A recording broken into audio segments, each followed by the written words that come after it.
Super. ఫోటోలన్నీ అద్భుతంగా ఉన్నాయి. Really surprising. ఇంత అందంగా ఉన్నది నేనేనా అనిపిస్తుంది.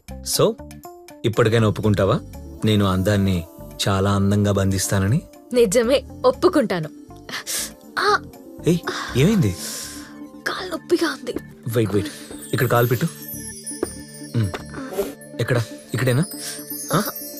ఇక్కడ కాదు, ఇక్కడ. అక్కడే.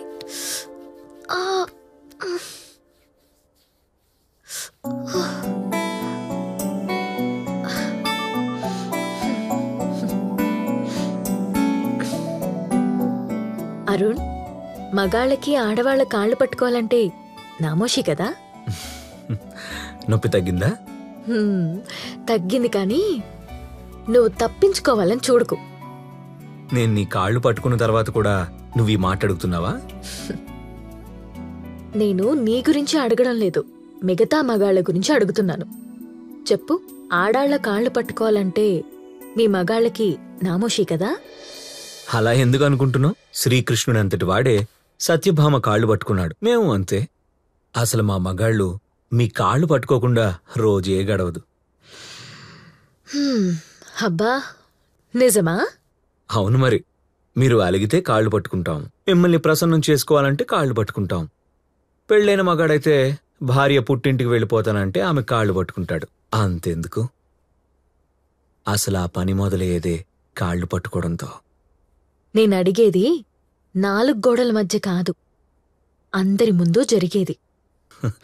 అందరి ముందు అంటే ఆచారం, సంప్రదాయం, కట్టుబాట్లు, ఇలా వేరియస్ రీజన్స్ ఉంటాయి. తరతరాలుగా వస్తున్న మీ మగాళ్ళ అహంకారం, తరాల ఈగో. సరే సరే, లీవ్ ఇట్. వేరే టాపిక్ మాట్లాడుకుందాం.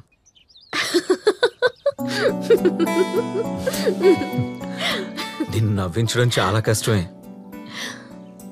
అవును, మీ ఆడవాళ్ళ కోపం వస్తే ఏం చేస్తారు? ఏం చేస్తావు? బట్టల మీద, గిన్నెల మీద చూపిస్తాం. ఇప్పుడు నీకు అవసరం లేదులే. నీ కోపం వస్తే నన్ను కొట్టు. వద్దు, ఆపు. Give me your hand. ఏం చూస్తున్నావు?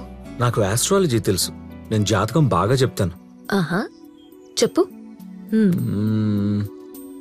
నువ్వు చిన్నప్పుడు చాలా కష్టాలు పడ్డావు. ఇంకా నువ్వు చాలా తెలివైన దానివైనా నీ చదువు డిస్కంటిన్యూ చేయించారు. ఇంకా నీకు చిన్న వయసులోనే పెళ్ళైపోయింది. నేను నీకు చెప్పినవే తిరిగి నాకు చెప్తావా? కాదు కాదు కాదు, నీ చేతిలో ఉన్నదే నేను చెప్తున్నాను. అయినా ఆడవాళ్ళకి ఎడంచే చూస్తారు. అవును బంగారం, నీకు పెళ్లికి ముందు బాయ్ ఫ్రెండ్ ఎవరు లేరా? Boyfriend, a girl needs a boy అని తెలుసుకునే లోపే నాకు పెళ్ళైపోయింది. మరి నీకెప్పుడు ఎవరు ప్రపోజ్ చేయలేదా?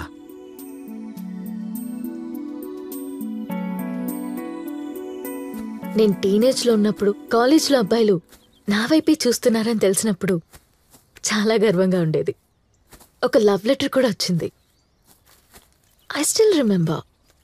హిస్ బాలాజీ. యా, యునో, చాలా బాగా రాశాడు.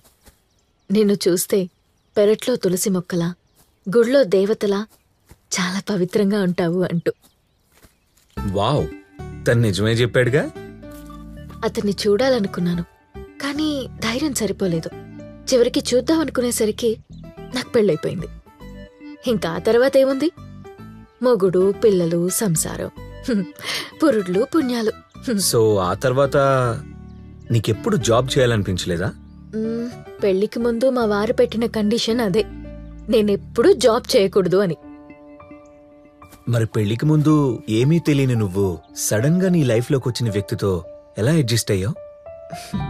అప్పటి వరకు అబ్బాయిలకి దూరంగా ఉండమని చెప్పిన పెద్దవాళ్లే ముక్కు మొహం తెలియని వ్యక్తితో ఫీలింగ్ షేర్ చేసుకోమంటే ఏ అమ్మాయికైనా మొదట్లో అడ్జస్ట్ అవ్వడం కాస్త ఇబ్బందిగానే ఉంటుంది. ఆ తర్వాత ఇష్టం ఉన్నా లేకున్నా అడ్జస్ట్ అవ్వాలి. లైఫ్ మొత్తం మెమరబుల్ మూమెంట్ కాదు, ప్రతిసారి మంచి ఫీలింగ్సే ఉండవు. అంటే ఎన్నో కొన్ని ఉన్నట్టే కదా. నీ హబ్బీతో ఉన్న రొమాంటిక్ మూమెంట్స్ గురించి చెప్పు. పక్క వాళ్ళ రొమాంటిక్ ఫీలింగ్స్ తెలుసుకోవాలని మీ మగాళ్ళకెందుకంత ఆసక్తో నాకు అర్థం కాదు. చెప్పొచ్చు కదా ప్లీజ్.